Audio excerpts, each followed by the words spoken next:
তখন শব্দের দাম ছিল 11 টাকা। কার্ড স্ক্র্যাচ করে রিচার্জ করলে 100টা SMS পাওয়া যেত।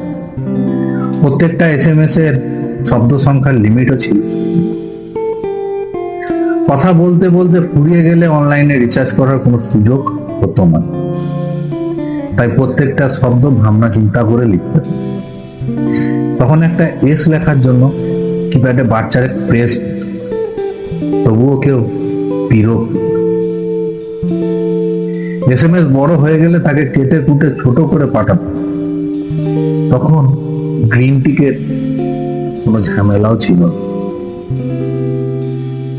অনলাইন বা অফলাইন দেখার সুযোগ ছিল না।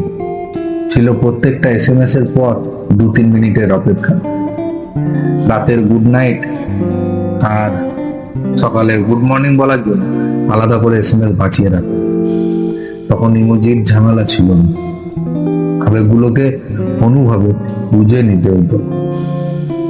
তখন শব্দের দাম ছিল, আবেগের দাম ছিল, অপেক্ষারও দাম ছিল।